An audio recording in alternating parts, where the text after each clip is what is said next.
அனைவருக்கும் வணக்கம். இன்று ஒரு கவிஞர். யார் அந்த கவிஞர்? நல்ல பெண்மணி, மிக நல்ல பெண்மணி, நல்ல பெண்மணி, மிக நல்ல பெண்மணி, தாய் நாட்டு நாகரீகம் பேணி நடப்பவள் எவளோ அவளே நல்ல பெண்மணி. இந்த பாட்டு யார் எழுதினது தெரியுமா? உடுமலை நாராயண கவி. நிறைய திரைப்படத்துக்கு பாடல்களும் எழுதியிருக்கார்.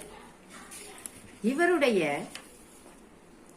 தில்லாலங்கடி தில்லாலே, தேசம் போற போக்க பார்த்தா லேசா கூட நல்லாலே, நாடோடி நடனமாது ராஜாங்கத்தை கொடுத்துட்டார் அப்படிங்கிற பாட்டு.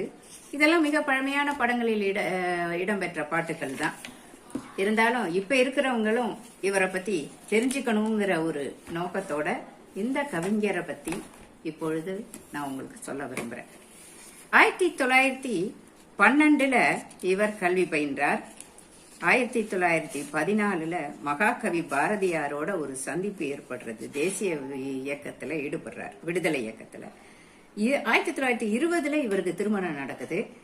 1922 சிதம்பரநாதன் அவர்களுடன் நாடக கம்பெனியில இணைகிறார். அதுக்கப்புறம் 1933 கல்கத்தா சென்று கிருஷ்ணலீலா படத்திற்கு முதலாக பாடல் எழுதுகிறார். 1940 கலைவாணருடன் இவருக்கு சந்திப்பு ஏற்படுகிறது. 1942 கண்ணகி, மாயஜோதி இந்த படங்கள்ல பாட்டு எழுதுறார். 1944 ஓரிரவு அண்ணாவின் நாடகத்துக்கும் நாடகம் திருச்சியில் அரங்கேற்றப்படுறது இவரோட பாடலோட.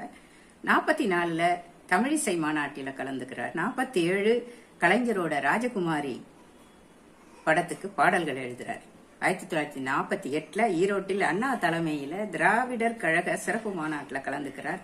1950 பா ஜீவானந்தன் அவர்களுடன் சந்திப்பு ஏற்படுகிறது. 51 மே தின விழாவில் அண்ணா கவிராயரை பாராட்டுகிறார்.